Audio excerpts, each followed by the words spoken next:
Right now, there's a piece of paper in your pocket that could send you to prison. Not because you stole it, not because it's fake, but because you accidentally broke a law you never knew existed. We treat money like it's simple. Earn it, spend it, save it. But governments around the world have wrapped currency in a twisted web of rules so bizarre, so paranoid, that even breathing on your cash the wrong way could land you in handcuffs. From ancient kings who executed people for touching coins, to modern governments that can legally delete your savings with a single click, the truth about money is far stranger than anything in your bank statement. These are 50 of the most insane currency laws ever created, and by the end, you'll never look at your wallet the same way again. Rule number 1. In Thailand, if a banknote slips from your hand and starts dancing away in the wind, your first instinct might be to slam your foot down and trap it. That instinct could cost you years of your life. Thai law considers stepping on currency a criminal offense punishable by actual imprisonment. Why? Because every single baht note carries the image of the king, and in Thailand, the monarchy is protected by some of the strictest laws on the planet. Your feet are considered the lowest, dirtiest part of your body in Thai culture, and pressing them against the royal face is seen as an unforgivable insult.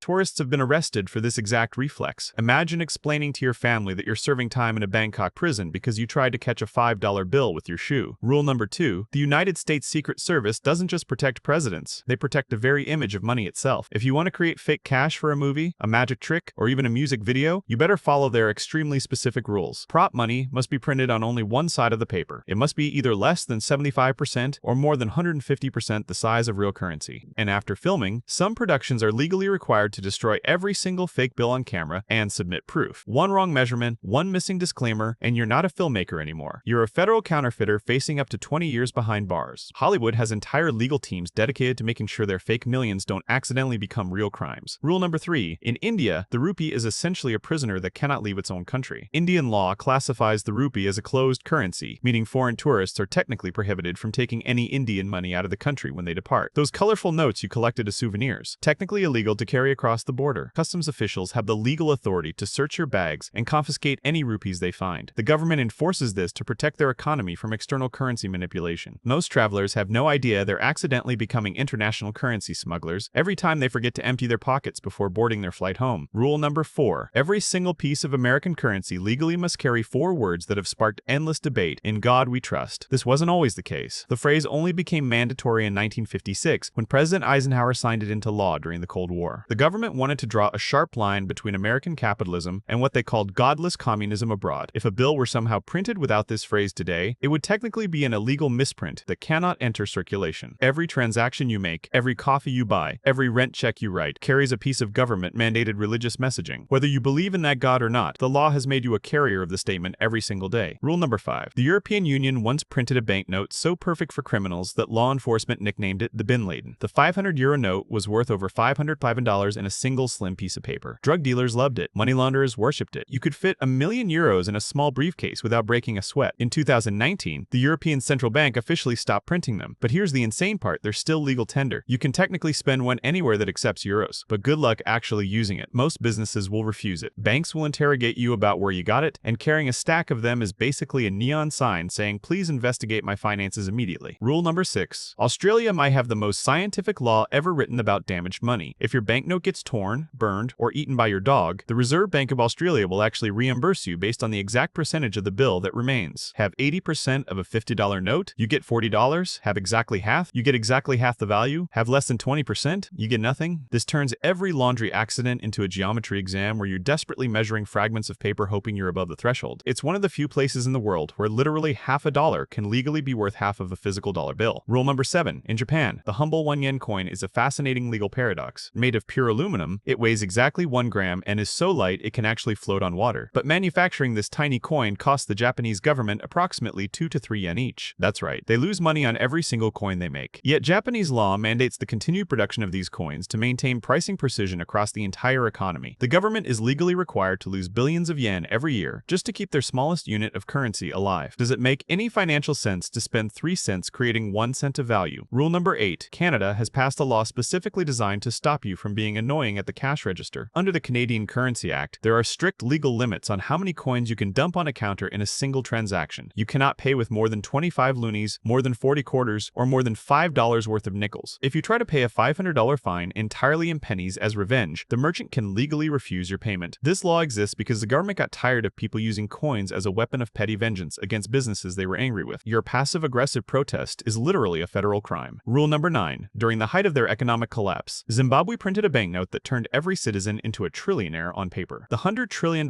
bill became the largest denomination ever issued by any government in history. At its worst, prices were doubling every 24 hours. Workers would receive their salary in the morning and sprint to the store because by evening, that money would only buy half as much. The law eventually had to completely abandon the Zimbabwean dollar, allowing people to use US dollars, South African rand, and even Botswana pula as legal tender. It's the ultimate proof that money is just a collective hallucination, and when people stop believing in it, even 100 trillion is worthless. Rule number 10. In ancient Sparta, the government designed their currency to be intentionally worthless for anything except trade. Instead of gold or silver coins, Spartan law mandated the use of heavy iron bars called obeloi as money. These bars were deliberately quenched in vinegar to make the iron brittle and useless for making weapons or tools. Moving even a small amount of wealth required an entire ox cart. The idea was genius in its brutality. No one would bother stealing or hoarding money if it was physically impossible to hide. Wealth accumulation became so exhausting that citizens focused on military glory instead. Imagine trying to buy a house by hauling 15 tons of deliberately worthless iron to the cellar. Rule number 11. Switzerland protects cash with an almost religious intensity. While most developed nations are trying to eliminate high-value bills to combat money laundering, the Swiss have doubled down by legally preserving their Faust franc note, worth approximately $100. This single piece of paper can legally be used to buy groceries, pay for coffee, or settle any debt. Try handing a $1,000 bill to a cashier in America, and they'll either laugh at you or call the police. In Switzerland, it's just a normal Tuesday afternoon.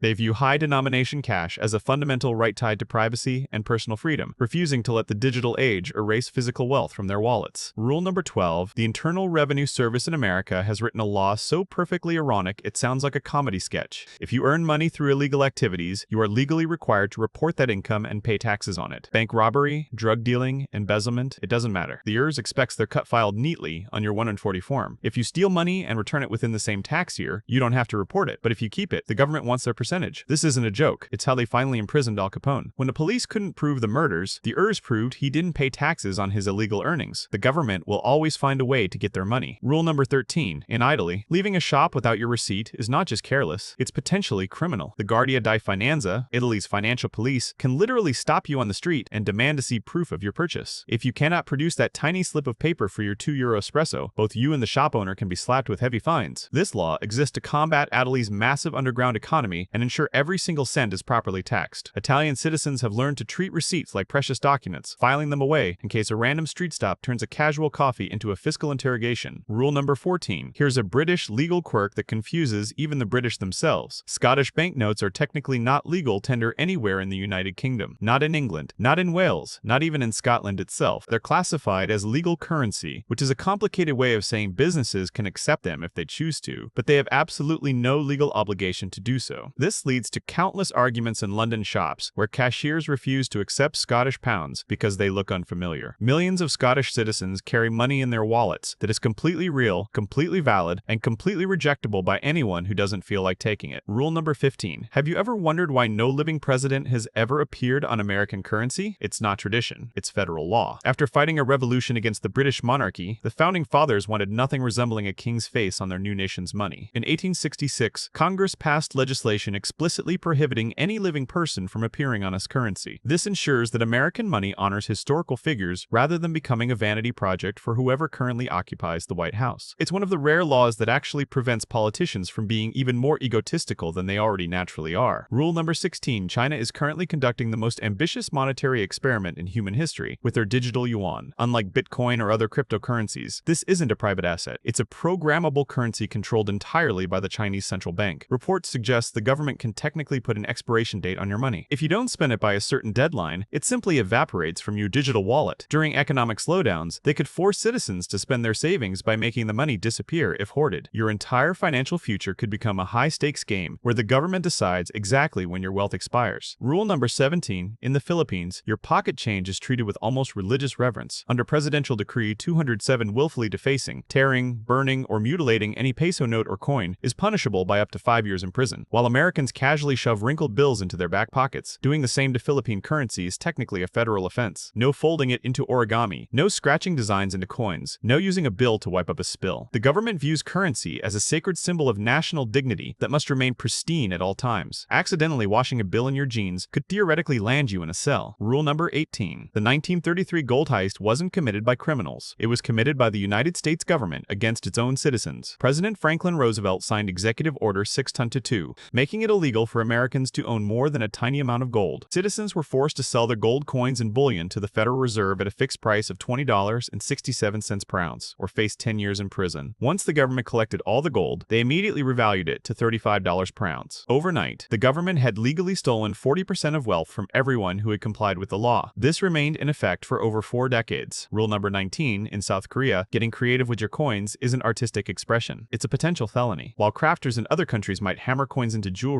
or melt them for art projects, the Bank of Korea Act explicitly forbids any destruction, melting, or alteration of currency. They view coins as public property that citizens borrow temporarily rather than actually own. Artists who see currency as a creative canvas face criminal prosecution if caught. That beautiful copper ring someone made from old coins? In South Korea, it's evidence of a crime that could result in prison time. Creativity and currency do not legally mix. Rule number 20. Nigeria has one of the most joyful currency traditions in the world, and also one of the strangest laws banning it. At weddings and celebrations, it's customary to spray money, tossing notes into the air to shower the happy couple in cash. This beautiful tradition is technically illegal under the Central Bank of Nigeria Act. Spraying, dancing on, or trampling naira notes is classified as currency abuse, punishable by fines or up to 6 months in prison. The government claims they're protecting the dignity of Nigerian money, but for most citizens, it feels like the state trying to crash the most joyful moments of their lives. How exactly do you arrest an entire wedding reception? Rule number 21. In medieval England, money was so scarce that the law allowed payments in some truly disgusting alternatives. For centuries, you could legally pay rent, settle debts, and even pay taxes to the crown in eels. Thousands of slippery eels were delivered to landlords and government officials annually as completely legitimate currency. Historical records show that even cathedral construction was partially financed through eel payments. An eel was a stable, edible asset that wouldn't devalue overnight. While it sounds revolting by modern standards, it proves that literally anything can function as money if enough people agree to accept it in trade. Rule number 22. Roman Emperor Vespasian proved 2,000 years ago that governments will tax absolutely anything they can. He imposed a levy on urine collected from public toilets because in ancient Rome, urine was a valuable industrial chemical used for tanning leather and bleaching clothes. When his son criticized this tax as disgusting and beneath the dignity of the empire, Vespasian held up a gold coin earned from the tax and said the famous words, "Pecunia non olet." Money does not smell. This philosophy birthed the concept that the origin of wealth is irrelevant as long as it spends. 2 millennia later, governments are still taxing things we never imagined possible. Rule number 23. Deep in the Pacific Ocean on the island of Yap exists the most extraordinary currency in human history. The Yapes use massive limestone discs called ray stones as money. Some of these stones are 12 feet across and weigh several tons. Obviously, you cannot put them in your wallet, so ownership is tracked entirely through oral history and collective memory. Even if a stone sinks to the bottom of the ocean during transport, it still retains its full value because everyone agrees it exists. One famous stone has been underwater for over a century and remains part of someone's wealth. It's the ultimate proof that money is just a story we all agree to believe. Rule number 24. Under the US Bank Secrecy Act, depositing over $10,000 in cash triggers an automatic report to the federal government. But here's the trap that destroys people who think they're being clever. If you know about the $10,000 threshold and intentionally deposit $9,000 twice to avoid the report, you've committed a federal crime called structuring. Even if every penny was legally earned, the act of consciously avoiding the paperwork is itself a felony. The government can seize everything you have. People have lost their life savings, their businesses, their homes, not because the money was dirty, but because they tried to keep their legal finances private. Rule number 25. In 2011, an American named Bernard von Nothaus was convicted of domestic terrorism for creating his own currency. He had designed the Liberty Dollar, a private silver-backed coin intended as an alternative to Federal Reserve notes.